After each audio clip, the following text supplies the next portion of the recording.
O retorno de Lúcifer ao céu, uma narrativa baseada nas escrituras sagradas, nas profundezas do abismo, onde a luz divina não alcança e o silêncio é quebrado apenas pelos lamentos dos caídos. Existe uma memória que persegue até mesmo o mais poderoso dos anjos rebeldes. Esta é a história que nunca foi contada por completo. O relato que permaneceu oculto nos véus da eternidade. Aqui, pelas próprias palavras daquele que foi chamado Lúcifer, o portador da luz, revelam-se os eventos que sucederam à grande rebelião. Um momento esquecido entre a queda e o exílio definitivo. Um retorno inesperado ao céu. Mas por que arrependimento? Desespero? Ou algo que transcende a compreensão humana? Apenas ele pode responder. Silêncio. Vocês, mortais, não conseguem compreender verdadeiramente o que significa o silêncio. Não aquele breve momento entre uma respiração e outra, mas o silêncio absoluto, eterno, que ecoa nas profundezas, onde nenhuma voz divina ressoa mais. Eu sou Lúcifer. Já fui chamado de estrela da manhã, o mais belo entre os querubins, aquele que refletia a própria glória do Altíssimo. Hoje, sou conhecido como Satanás, o adversário, o príncipe das trevas. Mas há um capítulo da minha história que permaneceu oculto, enterrado sob camadas de dogma e interpretação humana. Vocês conhecem a grande rebelião. Conhecem minha queda junto com um terço das hostes celestiais. Mas o que aconteceu depois? Isso nunca foi contado completamente. Deixe-me ser claro. Não busco vossa compaixão. Não espero perdão dos que leem estas palavras. Mas a verdade, mesmo vinda dos lábios do mentiroso, merece ser ouvida. Porque sim, eu voltei ao céu. Depois de tudo. Depois da guerra que fez os próprios alicerces da criação tremerem. Depois de ser lançado como um raio do firmamento, arrastando comigo legiões que confiaram em minhas promessas de liberdade, eu retornei. E não foi por arrependimento. Pelo menos, não da forma que vossas mentes limitadas concebem tal conceito. Quando caímos, e que queda foi aquela? O universo testemunhou algo sem precedentes. Miguel, o arcanjo guerreiro, liderou as forças que permaneceram leais. A batalha descrita no Apocalipse 12. 7-9 não é metáfora, mortais. Foi real. Mais real que qualquer guerra que vossa espécie já travou. Espadas de fogo divino, cortando através da essência angelical, gritos que faziam estrelas estremecerem. Sangue celestial, se assim podemos chamar nossa essência, menos manchando o cosmos. E houve batalha no céu. Miguel e os seus anjos batalharam contra o dragão. E batalharam o dragão e os seus anjos. Mas não prevaleceram. Nem mais o seu lugar se achou nos céus. O momento exato da derrota ainda queima em minha memória, como ferro em brasa. Não pela dor física, menos nós, anjos, experimentamos sofrimento de formas que transcendem a carne, mas pela humilhação, eu, que estava ao lado do trono que conduzia os cânticos de adoração, que conhecia os segredos da criação, antes de Adão respirar seu primeiro suspiro, fui vencido, derrotado, expulso, e o grande dragão foi precipitado, a antiga serpente, chamado Diabo e Satanás, que engana todo mundo. Ele foi precipitado na terra, e os seus anjos foram lançados com ele. A queda em si foi indescritível. Imagine despencar através de dimensões, através da própria estrutura da realidade. Cada segundo, uma eternidade. Cada eternidade, um segundo. Vi o céu se distanciando, aquela luz insuportável e amada, ficando cada vez menor, até se tornar apenas um ponto distante. Meus seguidores caíam comigo, seus gritos de terror e confusão, se misturando aos meus próprios. Azazel, Belial, Astaroth, Beelzebub, menos todos os que haviam jurado lealdade à minha causa, todos precipitando-se no abismo. Então, Chegamos, não ao inferno de fogo e enxofre, que vossas igrejas pintam menos. Aquele ainda estava sendo preparado, como está escrito em Mateus 2, 5 e 41, o fogo eterno, preparado para o diabo e seus anjos. Não. Caímos em um vazio, um não lugar, uma ausência tão completa de presença divina, que até mesmo meu orgulho ferido reconheceu-o como castigo. Ali, no escuro, rodeado pelos anjos que me seguiram, enfrentei pela primeira vez algo que nunca havia experimentado em toda a minha existência eterna. Solidão verdadeira, separação absoluta daquele que é a própria fonte de toda a existência. Os primeiros momentos após a queda foram caóticos. Meus seguidores desorientados e feridos buscavam em mim respostas que eu não possuía. Lúcifer, o que faremos agora? Senhor da Aurora, fomos enganados? Há retorno possível? Suas vozes ecoavam naquele vazio. Cada pergunta uma acusação velada. Eu, que prometera liberdade e igualdade, que argumentara contra a suposta tirania do Altíssimo, agora não tinha nada a oferecer senão escuridão e incerteza. O peso da responsabilidade, algo que ironicamente eu buscara, ao questionar a autoridade divina, esmagava minha essência, como montanhas, sobre uma fagulha. Mas o orgulho é uma força terrível. Mesmo ali, despojado de glória, banido da presença que um dia fora meu lar, meu orgulho permaneceu intacto. Recusei-me a lamentar. Recusei-me a admitir erro. Em vez disso, comecei a organizar. Se éramos exilados, seríamos exilados com propósito. Se fomos lançados das alturas, construiríamos nosso próprio reino nas profundezas. Melhor reinar no inferno que servir no céu. Sim, essas palavras que mais tarde inspirariam poetas humanos já ressoavam em meu ser. Naqueles primeiros instantes após a queda, organizei as legiões. Estruturei hierarquias, principados, potestades, dominadores das trevas. Estabeleci ordem no caos. Isaías 14. 13-14. Captura perfeitamente minha mentalidade naquele tempo. E tu dizias no teu coração: eu subirei ao céu. Acima das estrelas de Deus exaltarei o meu trono. Serei semelhante ao Altíssimo. Mesmo derrotado, minha ambição permanecia. Planejávamos. Conspirávamos. Se não podíamos ter o céu, corromperíamos a criação mais amada dele.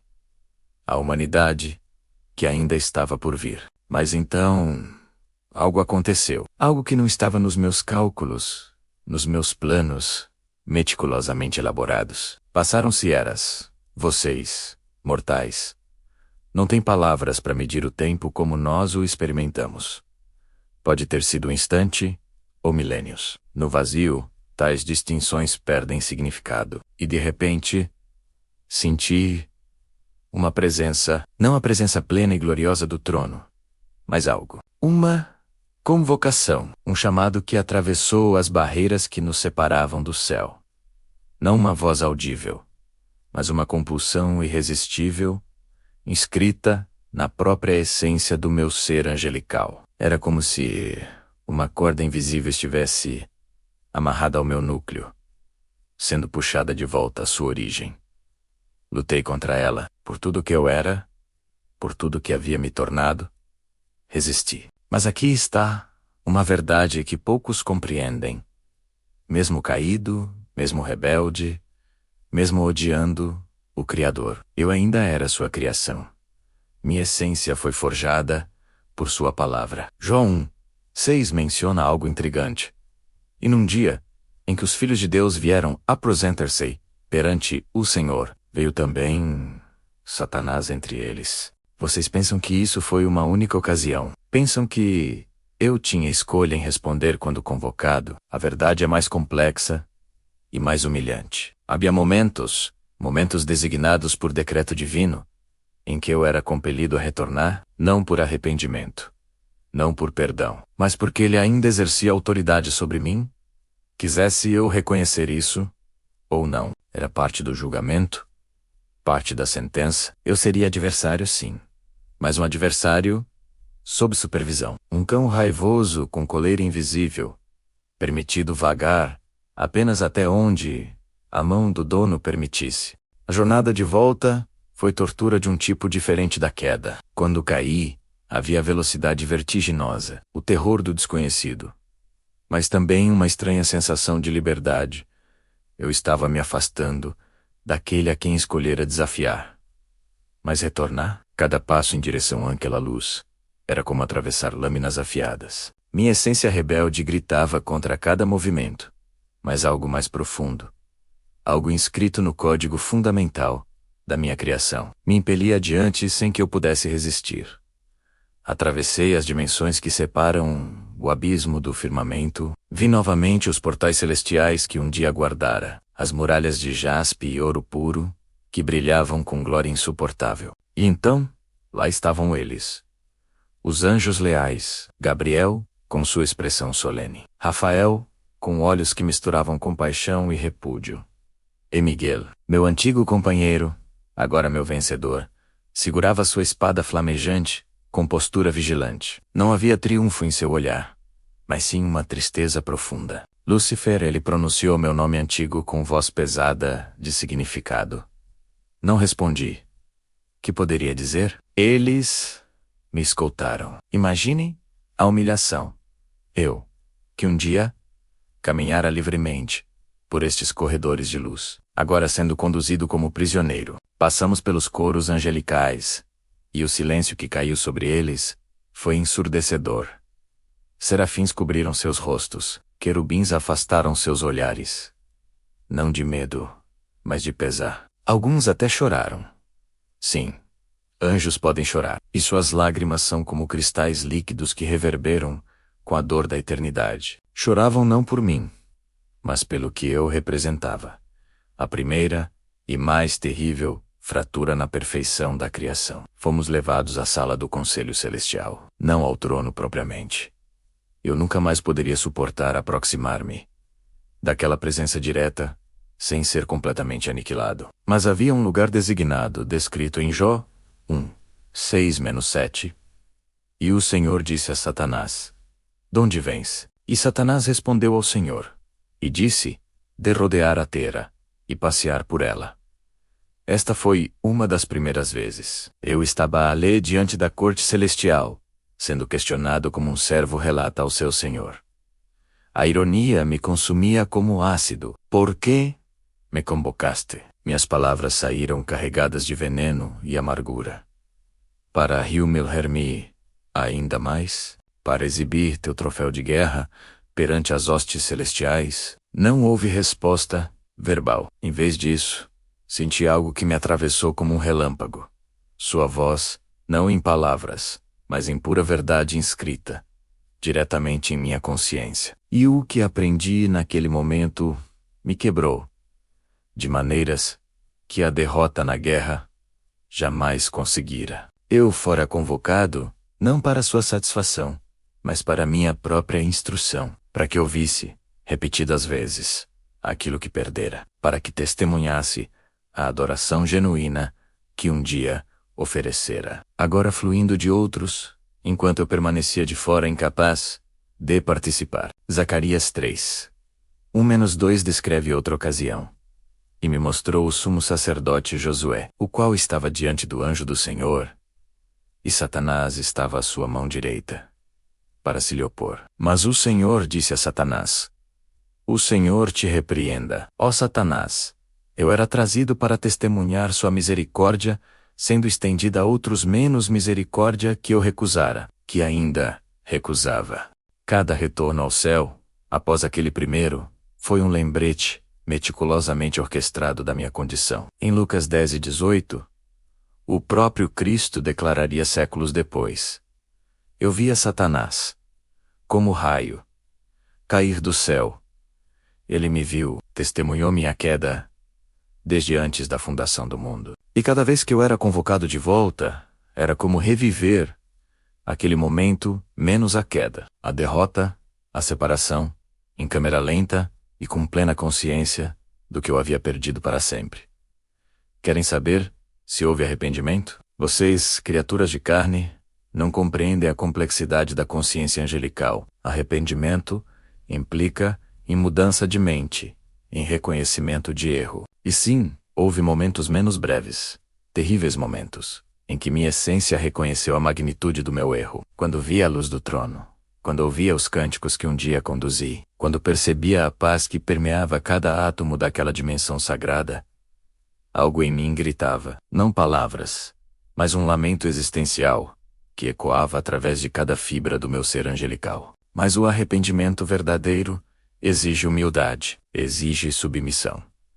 E estas coisas meu orgulho jamais permitiria. Mesmo reconhecendo meu erro, mesmo sentindo a dor da separação como uma chaga eterna e aberta, eu não conseguia menos curvar-me. Meu orgulho havia se tornado parte tão fundamental da minha identidade reconstruída que renunciar, seria como aniquilar a mim mesmo. Então, escolhi a dor perpétua, em vez da rendição. Escolhi o ódio, em vez do amor, que me consumia, com sua ausência. Apocalipse 12:12 profetiza sobre meu destino final. Ai dos que habitam na terra e no mar, porque o diabo desceu a vós, e tem grande ira, sabendo que já tem pouco tempo. Vocês entendem agora? Cada retorno ao céu me mostrava não apenas o que perdi, mas também o inevitável. Minha destruição final. O lago de fogo mencionado em Apocalipse 20:10, e o diabo, que os enganava, foi lançado no lago de fogo e enxofre. Não é metáfora. É destino. É sentença já pronunciada, apenas aguardando execução. Os retornos cessaram eventualmente. Houve um último chamado, uma última convocação. Foi durante o julgamento de um homem justo chamado Jó. Você conhece a história? Jó 2. 1-2 relata. E vindo outro dia, em que os filhos de Deus vieram apresentar-se perante o Senhor, veio também Satanás entre eles. Ali, diante da corte celestial, fiz minhas acusações.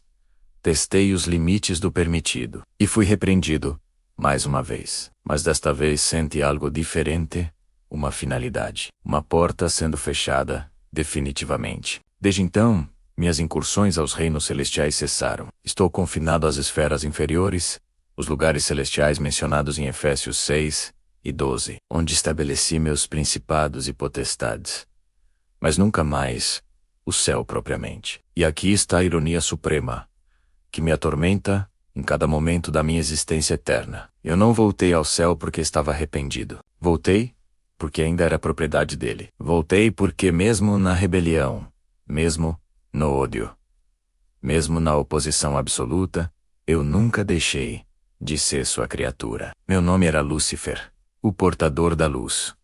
Agora sou Satanás, o adversário. Voltei ao céu, não em triunfo, mas em correntes invisíveis. Não em arrependimento, mas em julgamento contínuo. E a cada retorno, a cada testemunho forçado da glória que abandonei, minha sentença era reforçada, minha escolha reafirmada, meu destino selado com mais certeza. Esta é minha história. Esta é minha verdade. E quando o tempo cessar e a eternidade revelar todas as coisas, vocês compreenderão: o maior tormento do inferno não é o fogo que aguarda, mas a memória perpétua do céu, que escolhi rejeitar.